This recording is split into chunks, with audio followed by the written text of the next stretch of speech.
Let's add a custom creative mode tab to our Minecraft mod. If you want to go deeper, the 26.x modding courses are linked down below. 30 plus hours covering complex block entities with fluid and energy handling, custom mobs, custom networking, and even custom biomes and dimensions. Everything you need for 26.x, all in one place, linked down below in the description. Alright, we find ourselves back in once more, and in this tutorial, we'll be adding a custom creative mode tab to our Minecraft mod over here for Fabric 26.1. Now, previously in yarn mappings, the name for a creative mode tab was an item group. However, now no longer the case. We are now all squarely in creative mode tabs. Now, you've obviously already previously seen this, the creative mode tabs event over here at this point, and creative mode tabs ingredients. So we've seen this in the last tutorial, but let's just see how to add a custom one. So in the tutorial mode package, we're going to make a new package called creative mode tab. There we go. You can also call this tab or something like that, something similar, but I think that this is going to be okay. And then here we're going to make one new Java class, which is the mod creative mode tabs class. There we go. Now this is going to have, first and foremost, similar to all other modx classes, like I've previously told you in the last tutorial, it's going to have a public static void, and this is the register mod creative mode tabs. Long name for the method over here, but it's fine. And then here, even though we don't have to do it, we're going to call tutorial mod.logger and logging out the info over here that we're registering the creative mode tabs for, and we're doing that for our mod ID here in this case. Like I said, theoretically, you don't need to put this out there, but also theoretically, this should still be fine because it's an interesting log to put out. If there's ever an error or something like that, then it would be pretty good to have that. Theoretically, you could also do that in debug, but it's fine. So here in the onInitialize, we wanted to call this at the very top. I don't think we need to do this anymore, but I'm kind of superstitious, and I always put the mod creative, like the creative mode tabs at the very top, and then the items, and then the blocks, and then, you know, we just continue with all sorts of other things, just going from top to bottom. But that's gonna be okay. And then actually adding the creative mode tabs is way more straightforward than you might think. However, obviously, as per usual, there's like a couple of things that we wanted to take a look at and look out for. So let's just see. It's going to be a public static final, and then here a creative mode tab, creative mode tab. Now here, super important, it is a creative mode tab, not tabs. If you accidentally use the tabs right here, you have to go back. That's not right. It is the creative mode tab. Make sure that you're using the creative mode tab class right here. This is our fluorite underscore item underscore tab. Yes, equal to the registry class, making sure we choose once again net Minecraft core over here. Also very important to notice that this is then the register method, where the first parameter is the built-in registries.creative mode tab.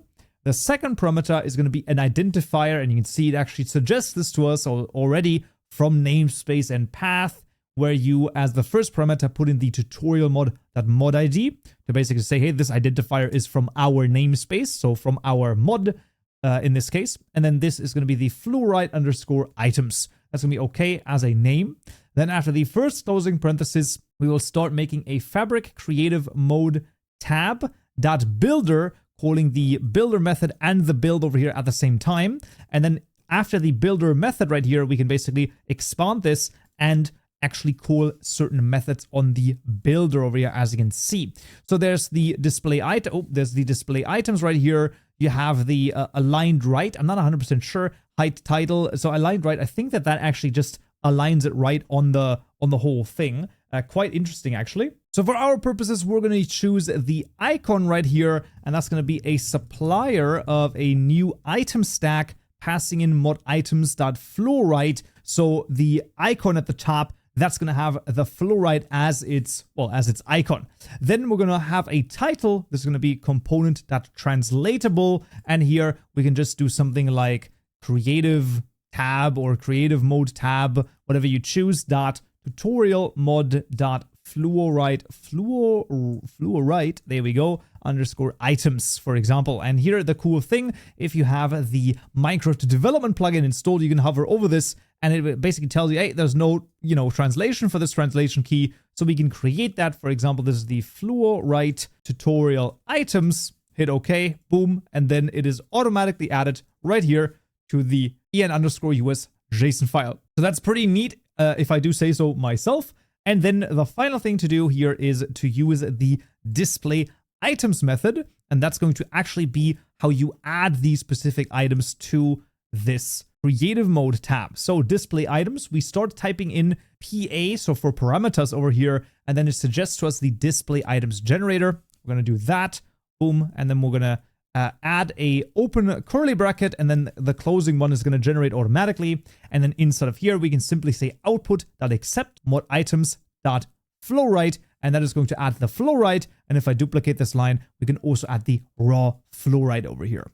Now, in this case, I will simply, because we have one tab, I will duplicate this. Basically, I select all of it, press Ctrl D to duplicate that, and I'll also already make the fluorite block tab over here. I'm going to call this the fluorite blocks. For the time being, I will just change this to raw fluorite, and this is the fluorite blocks as well over here. And we will only just add raw fluorite so that it still gets added. And for the translation, of course, this is the fluorite tutorial blocks in this case. There we go. And that's now a second creative mode tab, literally just added like that. There was nothing else crazy in this case, and nothing else we have to think about in that case as well. With that done, we have both of the creative mode tabs added, and we've added the translation. There's nothing else to do, so I would say let's jump into the game and see if it works. Alright, finally back in Minecraft, and already a very good sign is the little pages over here. So you can see there we freaking go. We got the fluorite items right here. We got the fluorite blocks right here. Absolutely fantastic. Now, the final thing that is a big question on everyone's mind is, what about the order? Now, I am gonna be honest, I'm a tiny bit confused as the methods for it, which were previously here, which is the with tabs before, with tabs after, are not here. So I'm not 100% sure if this was always a NeoForge thing, because I feel like that wasn't the case. So I'm not 100% sure about the order right now.